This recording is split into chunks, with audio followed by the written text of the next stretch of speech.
momento que nós vivemos, se faz necessário também trazer algumas reflexões contemporâneas frente à desigualdade que nós estamos sofrendo diretamente com o impacto da pandemia nas populações socialmente mais periferizadas e que acabam, né, se concentrando nas populações negras do país. Então, a minha fala ela vem nesse sentido. Eu acho importante destacar que o Brasil ele é um país multicultural, então nós temos que lembrar que a sociedade que nós vivemos hoje, onde a gente constrói esse nosso país hoje, é o território de milhares de indígenas, né? Pelo menos aí 5 milhões de indígenas que estavam habitando essa terra, e apenas 200 anos depois que o europeu chegou nesse território, a população ela teve uma queda gigantesca e passou a 2 milhões, então o genocídio em apenas 200 anos é de mais da metade da população que ocupava esse território, que a gente chama de Brasil hoje, e atualmente nós temos aí uma população indígena que permeia, no último censo, em torno de 818 mil. Então, observem o quanto é expressivo, né, a agressão, expressiva agressão e a necessidade de reflexão da terra que nós ocupamos e dos saberes também que nós temos que nos abrir para receber e para reconhecer. Além disso, nós vamos ter a intersecção, o encontro da cultura africana, que vem escravizada, vem fazendo essa travessia do Atlântico para a América, com em torno, possivelmente, de 20 milhões de africanos escravizados, que vão nos dar a sua força, o seu conhecimento, a sua energia para a construção desse país. E aí, nós vamos ter toda uma intersecção cultural no nosso território, que vai formar a cultura brasileira, influenciar a nossa fala, a nossa língua, a nossa comida, a nossa música, a nossa dança, influencia muito do que nós somos. Então, quando a Elisana fala lá no começo, a Fátima também, né, o que resta de muito dessa história está no nosso sangue, no nosso sangue. Porque por mais que a gente não tenha geneticamente uma ascendência indígena ou africana, nós temos uma ascendência cultural, uma ascendência de vida, de forma de ver o mundo. O óculos que a gente observa, o mundo que a gente está, é influenciado por essas culturas, né, que compõem o Brasil. Então, é importante lembrar que houveram resistências, que houveram aí uma série de legislações que permearam a estruturação do nosso país, e essas legislações, elas foram racistas, elas foram eugenistas, elas estruturaram o país de forma, por exemplo, em 1837, ter uma legislação educacional que proibia a educação de negros no Brasil, proibia. Então, não tem acesso, eles não vão de barco como se vai lá da ilha. Eles não podem.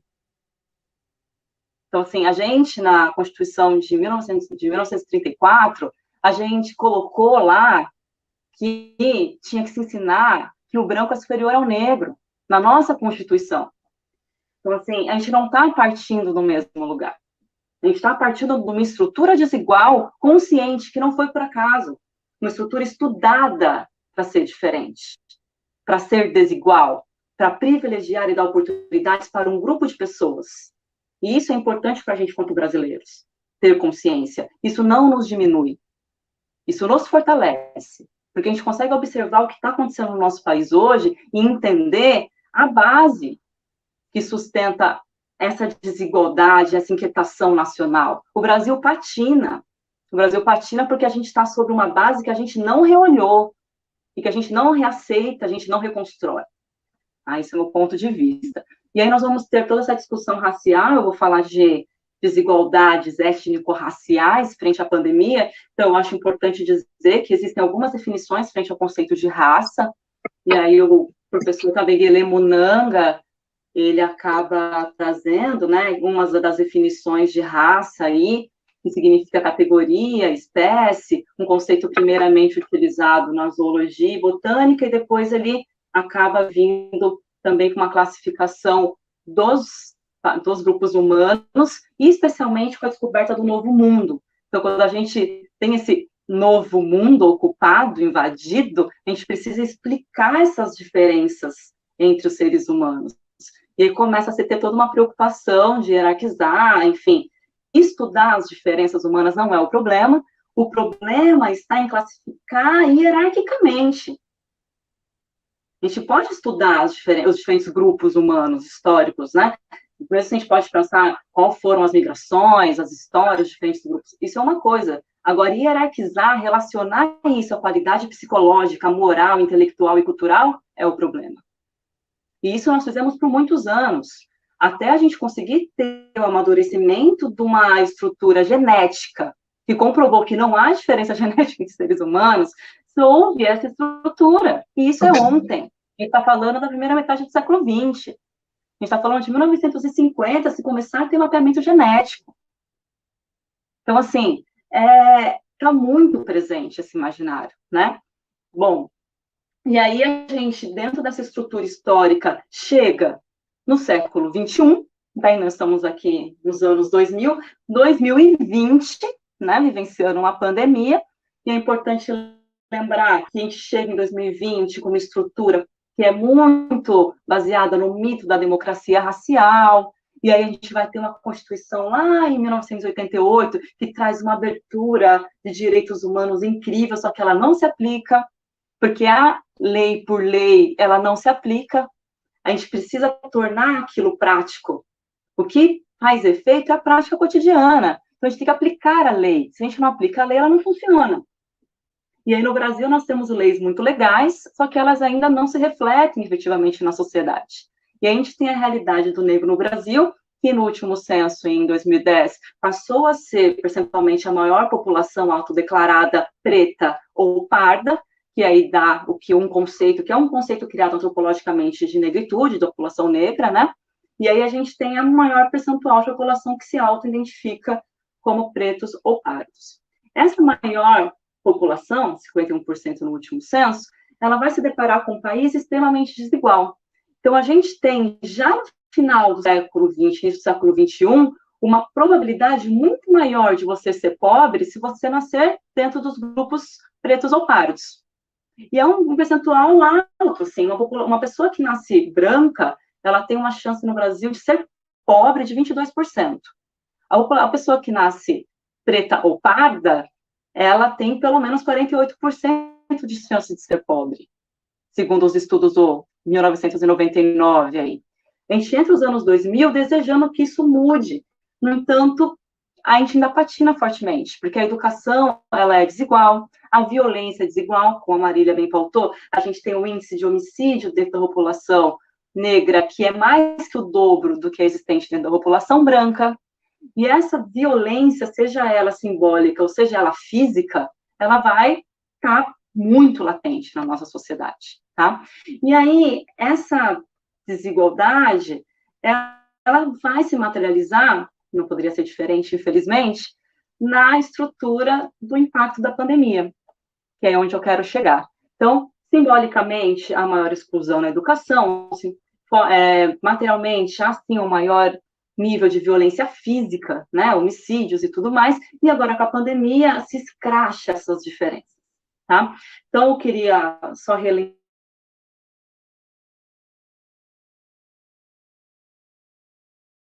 Acho que deu uma quedazinha na internet da professora. Vamos aguardar um pouquinho.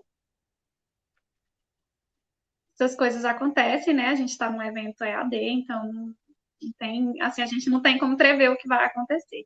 Então, vamos aguardar só mais um pouquinho, mas todas as reflexões que ela está fazendo pertinente a essa época da pandemia é interessante e a gente precisa realmente parar e observar, né? Que diante desse contexto atual que a gente está vivenciando, ela retornou. A gente precisa estar atento. Então, pode retornar, professora, fica à vontade. Bom, então, ontem o Brasil atingiu 5.947.403 milhões de pessoas infectadas oficialmente pela Covid-19. 167.493 mortes.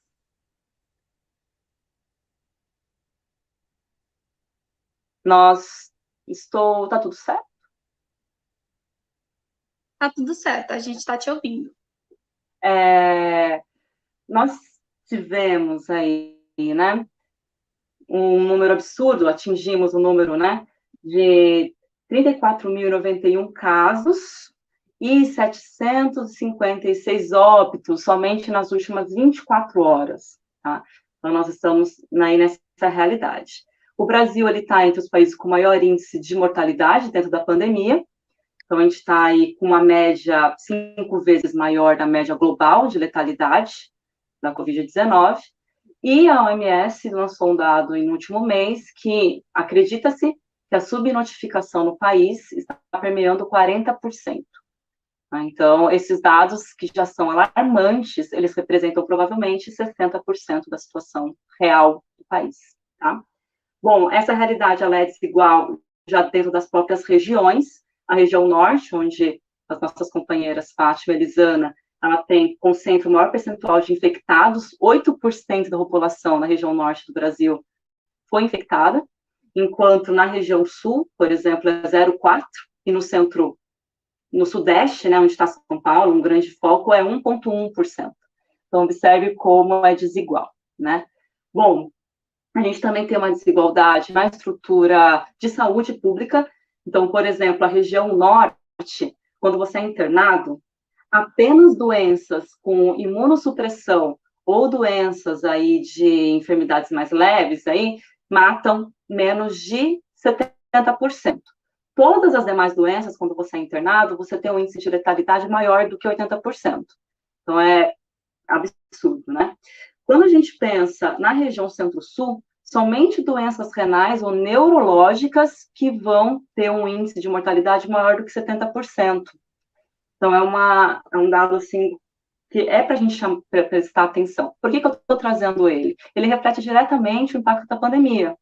Se a estrutura de saúde ela está desigual nessas regiões do país, obviamente a gente terá um maior impacto, né, da população que habita essas regiões. Em termos...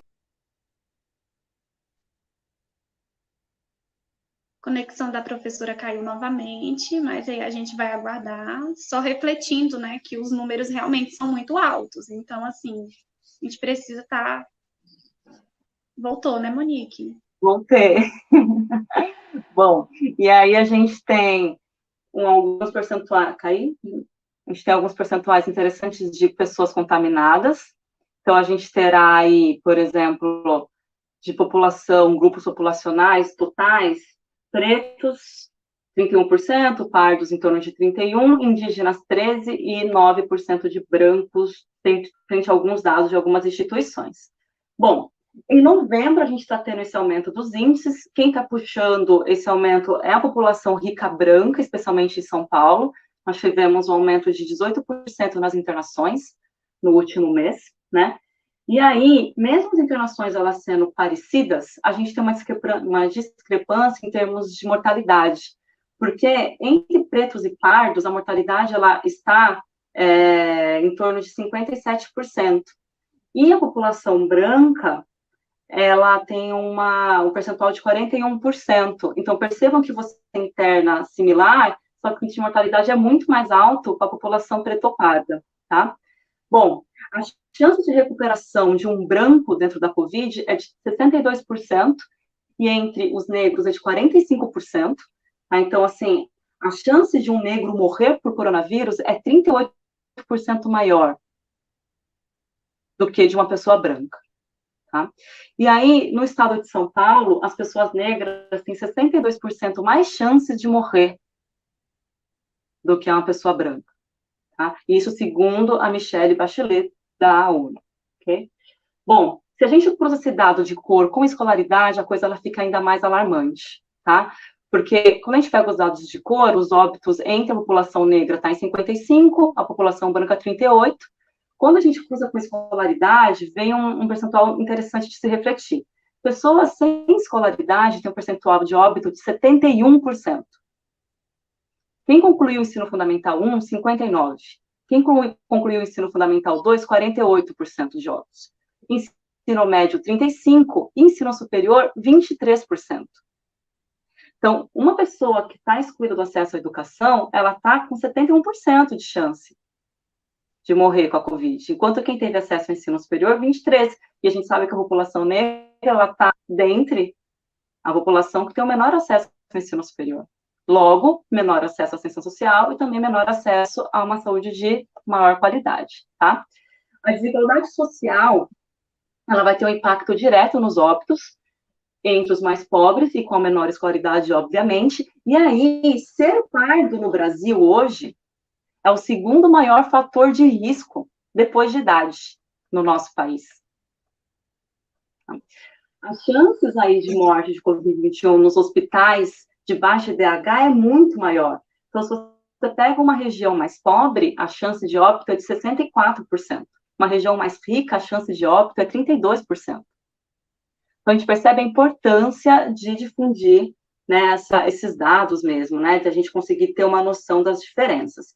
Eu quero trazer mais uma reflexão, que é quanto à questão de gênero e cor, e também a gente refletir essas questões, né? Quando se observa o recorte de gênero, raça e cor, ao mesmo tempo, a taxa de mortalidade padronizada de homens pretos chega a 250 mortes a cada 100 mil habitantes, enquanto a taxa de mortalidade para brancos é de 157 mortes para cada 100 mil. Já é enorme, né? Entre as mulheres brancas, a taxa ela é de 85 mil óbitos a cada 100 mil. E para as mulheres negras, essa taxa é de 140 mortes para cada 100 mil, segundo o Instituto POS, que fez o levantamento com o apoio do SUS, apoio de uma série de universidades. Então, observa que o homem negro, ele está com 250 mortes a cada 100 mil, e o homem branco está com 157. A mulher negra, ela está ali permeando os 140. Outra mulher branca está no 85 mil mortes. Assim, a diferença, ela é muito, muito, muito grande, né? Bom, é importante lembrar que a população negra, ela está mais exposta ao mercado informal, ela está trabalhando em serviços gerais, ela está trabalhando como doméstica, ela também está em situações que geralmente apresentam algumas doenças de grupo de risco, como maior índice de diabetes, maior índice de hipertensão. Então, é um quadro que a gente precisa estar atento e refletir mesmo que país a gente quer construir, né?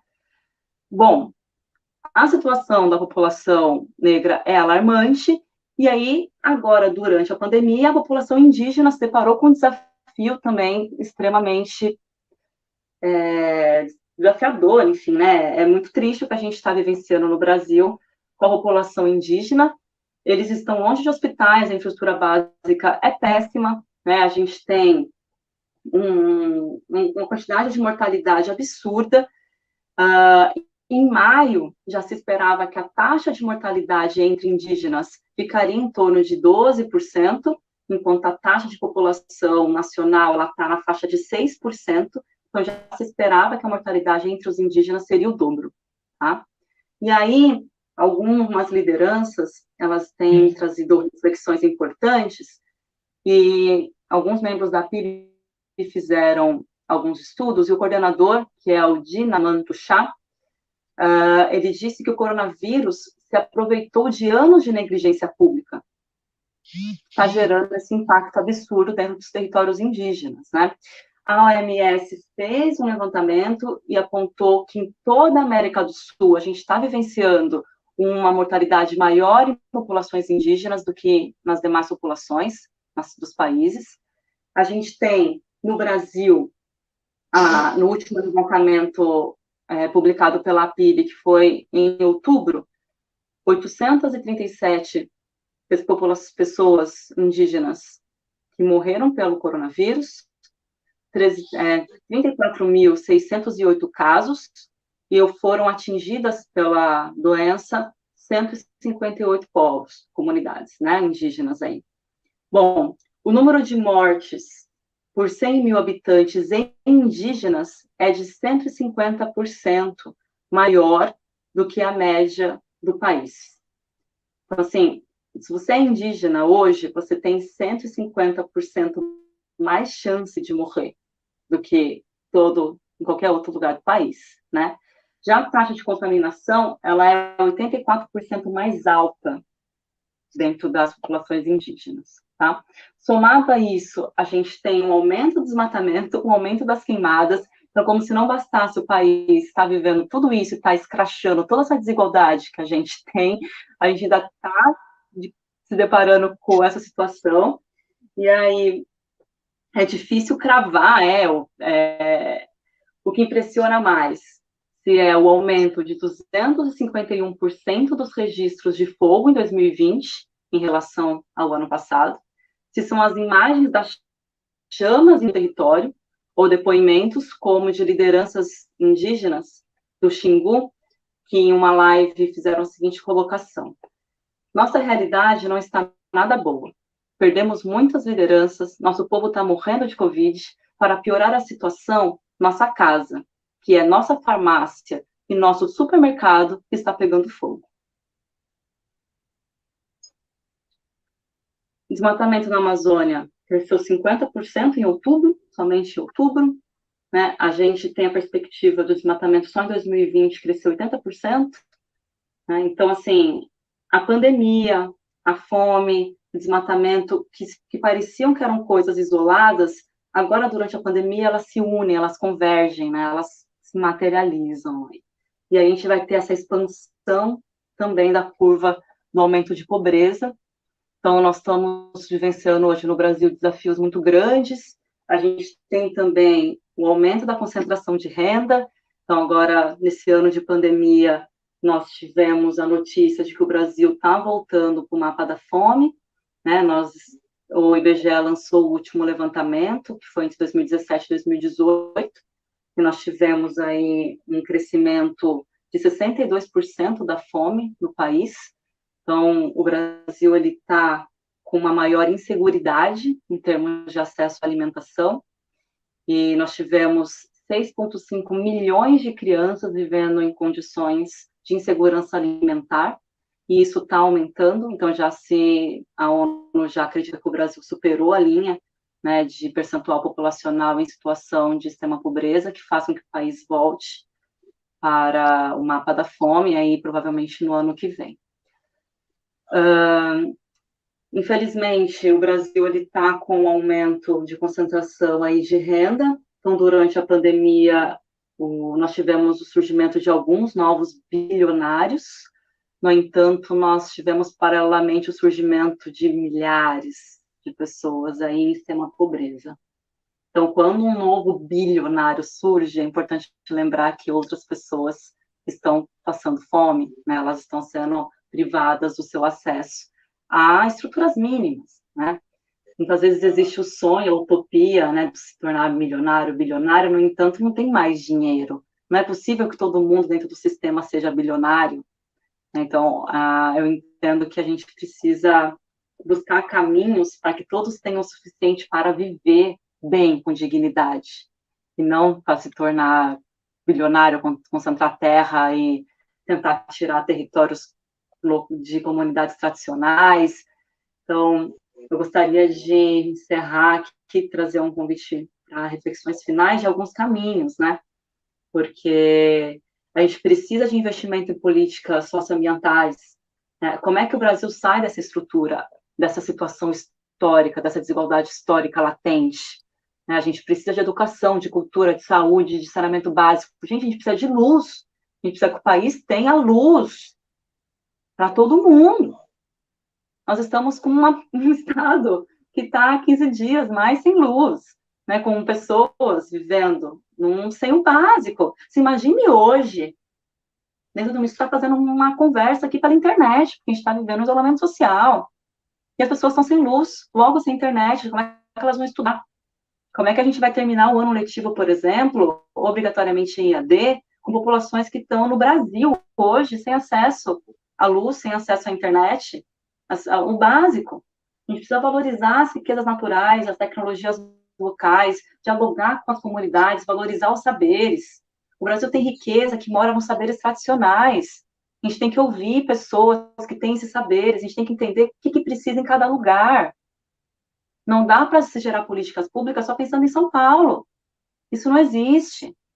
Né? Então, a gente precisa literalmente olhar para outras demandas, né? E se conscientizar. A gente precisa fazer produções sustentáveis, a gente tem que fazer o manejo do uso da nossa terra.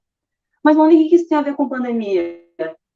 tem tudo a ver com pandemia. O que isso tem a ver com desigualdade étnico-racial? Tem tudo a ver, porque as pessoas que concentram as decisões, as pessoas que concentram terras, são as mesmas historicamente. E a gente pobre, vou falar gente pobre porque eu venho da periferia, a gente pobre, a gente tem que entender o que é consciência de classe.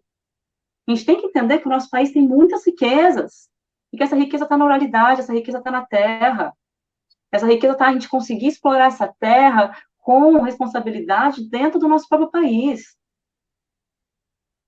dando direito para as populações, valorizando, de fato, o que se produz.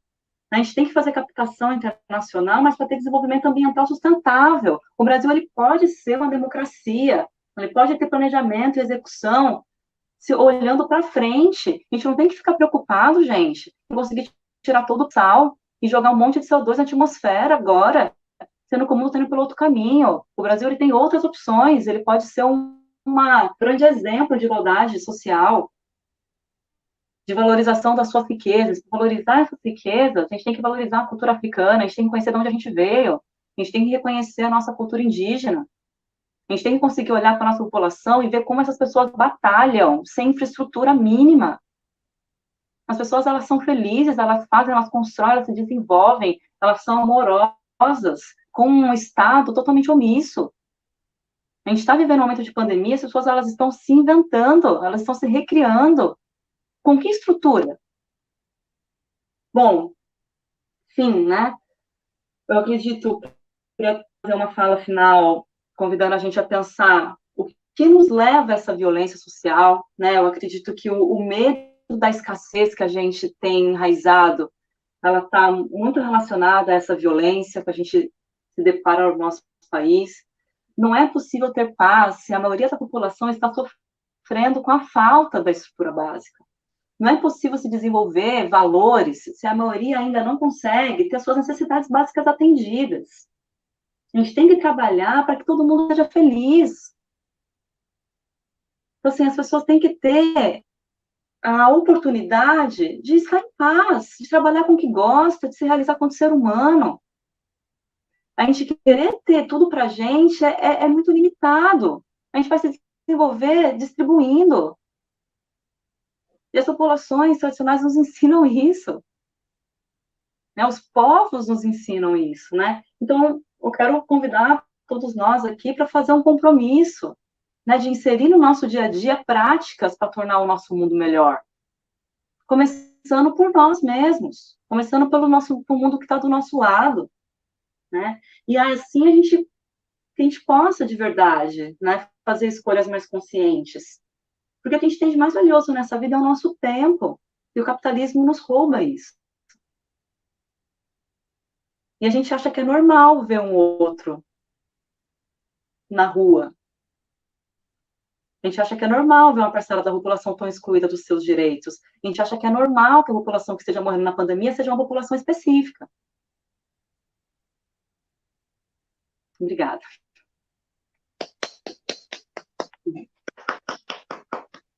E parabenizar também, Monique, por essa fala. Eu acho que terminou de amarrar assim, tudo que a gente vem discutindo, que as meninas já trouxeram aqui, né? Em relação à questão mesmo dessa etnicidade, em relação a essas reflexões finais que você chega a falar e a fazer, nessa questão mesmo de ter um futuro mais igualitário, né? A questão mesmo dos direitos, eles não serem tomados e tirados das pessoas, e refletir isso, tanto com você, com a fala também, né? Nós estamos aqui em duas mulheres negras e duas mulheres brancas, ouvir vocês falando também é de grande importância para nós.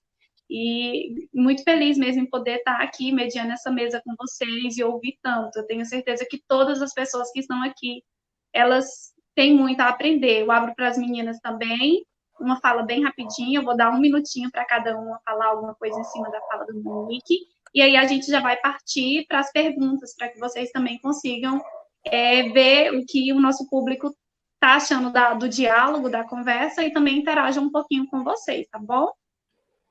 Pode começar com a tia Fátima, depois a gente vem para a Marília, tá bem? Então, gente, é forte, né, esses dados que a Marília traz para a gente, né, que a Monique trouxe para a gente, né, e reforça assim, a compreensão da gente que nós estamos vivendo uma crise do capital, né? E o capital, toda vez que ele entra em crise, ele gera outra crise que para ele se sobressair em cima dela, né? Assim, eu fico pensando muito nessa questão dos próprios estados, como os estados brasileiros, em cada um desses estados, agiu de uma forma para construir uma política de saúde, né? Que tiveram acesso, aí, de repente, foi um monte de roubalheira, né?